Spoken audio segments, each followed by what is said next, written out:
Thank you for calling. What do you think about that? I agree. And actually, I know we talked about me bringing something to share with them out of the books, if you don't mind, because I think it was Curtis, right?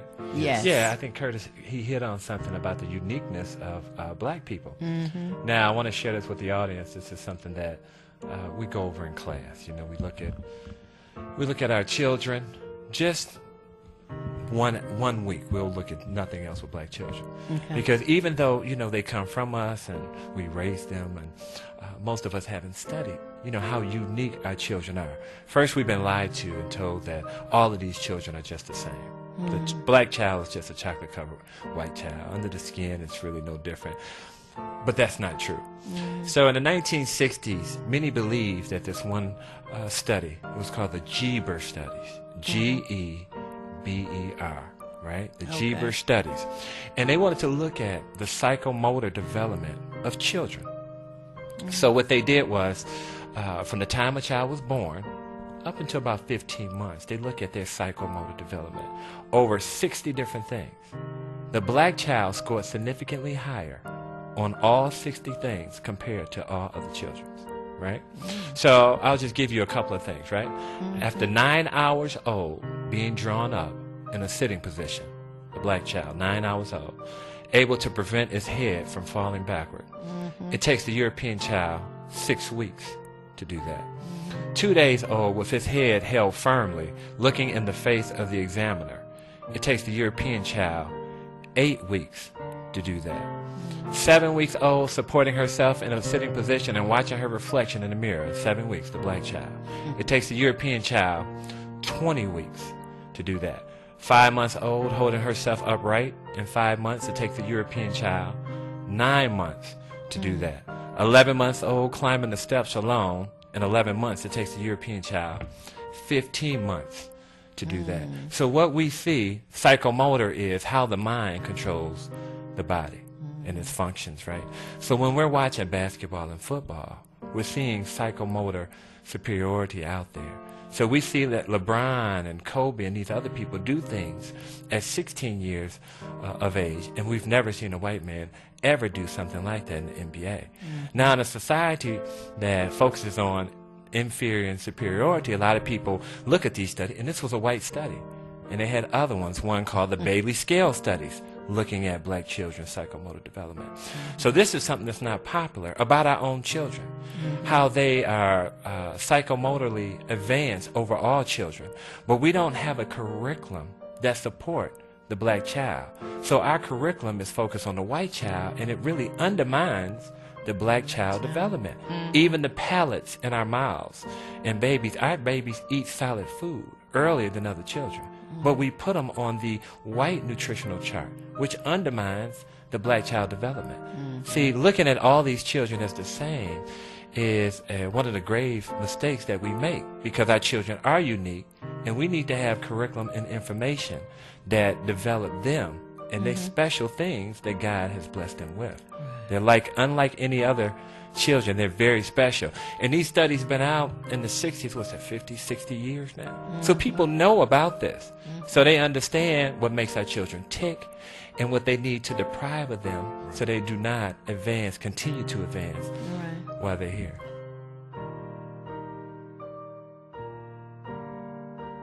And when I share this stuff to us, you know, this is twofold. You know, I walk away when I learn something, like I just read about the Geber studies, right? I walk away and I feel like, wow, that's really something. But your adversary doesn't look at that the same way, and we need to understand that. For example, that Geber study is connected to another study that just came out. Now, the Geber was maybe 60 years ago. Oxford University. Okay, that's like Harvard of Europe, right? So Oxford University looked at the development of children's brains when they are inside of the woman, when the woman is pregnant.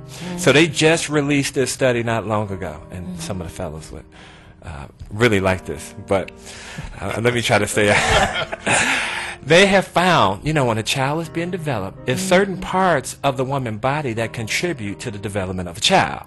We kind of know that.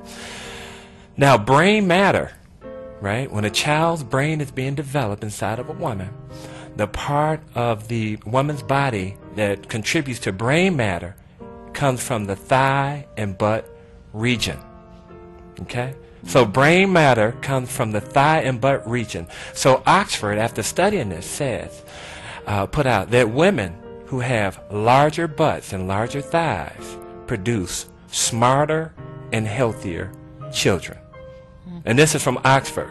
Wow. So now I know for years been amazed with these works of arts, but now you can look at them and say, look how brilliant that woman is.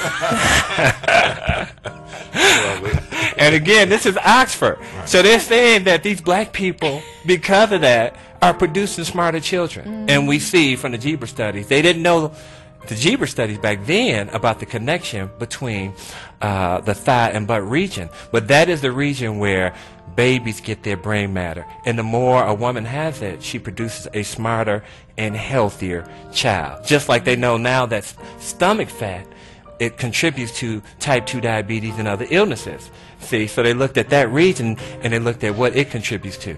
So our women, according to Oxford, we're producing smarter children just based on our physical makeup.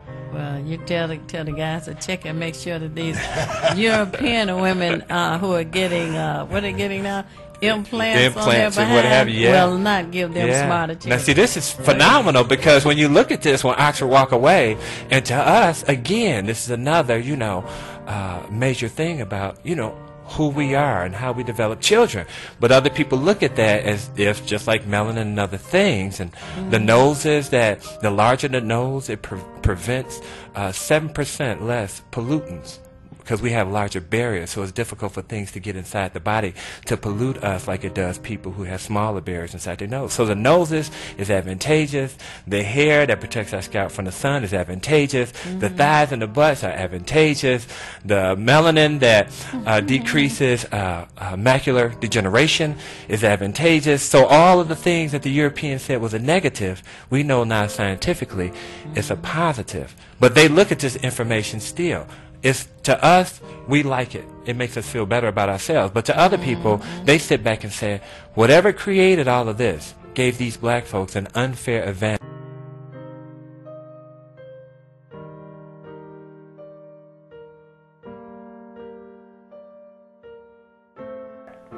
Reminds me of this white supremacy theory and the fact if they are so supreme, why have they removed all of the things out of our area that would help to enhance our living environment? By that I mean health spas, Fitness USA, people had lifetime memberships, theaters.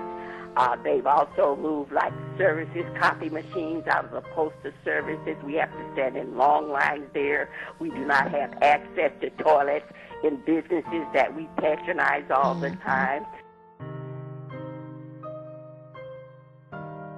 In class, to answer your caller's question, in class, I get my students to understand white supremacy, as illogical as it is, the idea that whites are superior over other people. I get them to understand prejudice assumption and how people just prejudge other people based on misinformation, what have you. But discrimination is altogether different. And I let my students know discrimination undermines white supremacy, because if you truly believe that you are superior, why do you discriminate? Because if you believe that people can't compete with you, there's no need to keep them out of the race. Only someone who feels insecure will put a barrier to stop other people from trying to compete. Just like Kobe Bryant would never try to stop players from coming into the league to prove that he's superior. He want all takers. Come on, I'll show you I'm better than you. So discrimination in itself illustrates that white people do not believe that they are superior as much as they want you to think that. That's right, that they're not. If not, you wouldn't discriminate. You would just beat competition and show that you're better. Okay. Hey, one other thing I want to say this is about your gift. He reminds me of, I love history.